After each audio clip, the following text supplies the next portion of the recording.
Welcome to the final Screwtape Letters, letter 31.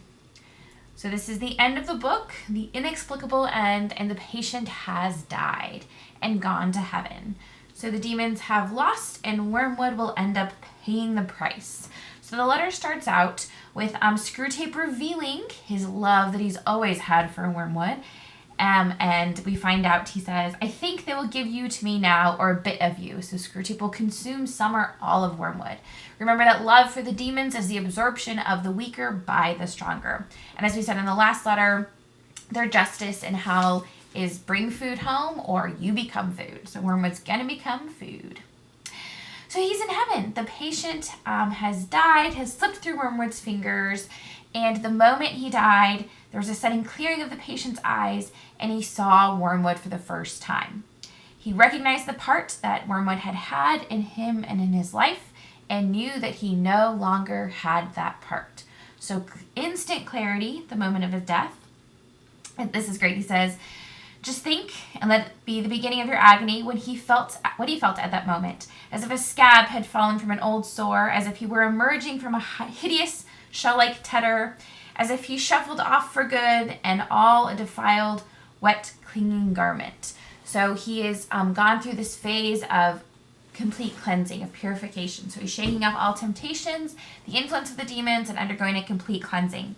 I like how he compares it here to, it's something very small, example on earth, but when we clean ourselves, when we take a shower, when we take a bath, like that we experience some of that like cleansing, and it does bring us joy and happiness, especially, like the dirtier we are physically, like the cleansing, it feels good when we're able to clean ourselves. And so this is like the final stripping and the like final complete cleansing for the patient.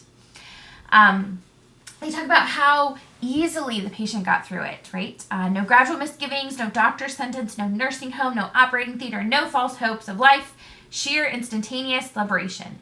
So one moment it's all of the world, a scream of bombs, the fall of houses, the stink and taste of high explosive on the lips and in the lungs, the feet burning with weariness, the heart cold with horrors, the brain reeling, the legs aching. The next moment, all this was gone. Gone like a bad dream, never again to be of any account. And he talks about how naturally, as if he'd been born for it, the earth-born vermin, the patient entered new life of heaven. And all of his doubts in an instant become ridiculous. Of course it had to be like this. All the horrors following the same course, getting worse and worse, and then it gets better. One of the things when we die is we'll be able to see God's plan. Will be a part of that eternal present, and we'll see everything as it is in one instant. So no longer in the shekels of time, one thing and then another. We'll see everything, and we'll understand why things happen the way that they did, and it'll just be so clear to us. And he saw you, and he also saw them. So it's a capital T-H-E-M. I know how it was. I infer here that he's speaking about angels, but possibly about saints too. So this, and it's a degradation. The whole point of Screwtape Letters is that, Screwtape and the demons are so mad that God would create this being that is half human, that is half earthly and half heavenly, and that this, it's degrading them, and in hell, like humans shouldn't be worth that much, but God makes us so worthy. That this thing of earth and slime could stand upright and converse with spirits before whom you, a spirit, could only cower. So he gets to see angels, and he recognizes the role that they played in his life, right? It says, when he saw them, he knew that he had always known them and realized what part each one of them had played at many an hour in his life when he supposed himself alone. So that now he could say to them one by one, not, who are you? But, so it was you all the time. So yeah, like our guardian angel, when we die, we're going to meet our guardian angel. They're going to be like, you're going to be like, oh, you saved me all these different times. You were here in my life. You were with me when I thought I was all by myself. You were there. You comforted me.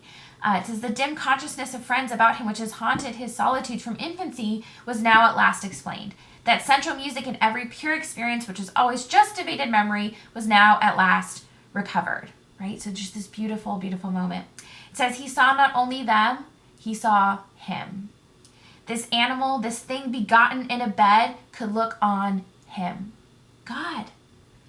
What is blinding, suffocating fire to you is now cool light to him, is clarity itself, and wears the form of man. Right? God in human form, face to face. I included this picture. So Just Love Prince, she's this Catholic artist. It's her company name. And she posted this, and I just love this. Jesus has a body in the form of man. When we get to heaven, we'll be able to give him a big old hug, right? Obviously we don't have our bodies in the beginning, but with the resurrection from the dead, we will get our bodies and we'll be able to embrace Christ, which is just awesome. It says, you would like, if you could, to interpret the patient's prostration in his presence, his self-abhorrence and utter knowledge of his sins, yes, Wormwood, a clearer knowledge even than yours, on the analogy of your own choking and paralyzing sensations when you encounter the deadly air that breathes from the heart of heaven.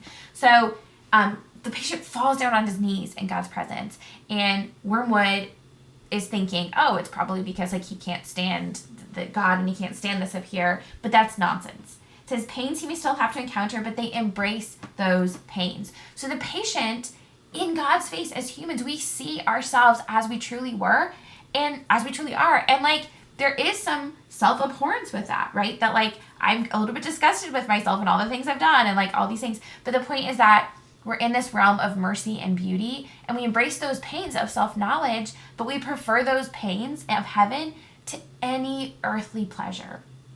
It says, all the delights of sense or heart or intellect with which you could once have tempted him, even the delights of virtue itself, now seem to him in comparison, but as the half-nauseous attractions of the rattled harlot would seem to a man who hears that his true beloved, whom he has loved all his life and whom he had believed to be dead, is alive and even now at the door. So even in heaven, their pains and pleasures are just take on transfinite values, right? That are inexplicable to these demons. So the book ends just on this beautiful note. Obviously, C.S. Lewis at this time when he wrote it was alive, and he's probably just picturing heaven to the best of his ability. He spoke about how he would never write the book from the angels' perspective to the angels because he's not talented enough to grasp the heavenly tone and what that would seem like. So I hope you guys enjoyed this book. I really, really love teaching it, and I wish we could have been in person, but hopefully you were able to follow along, and I hope you enjoy it.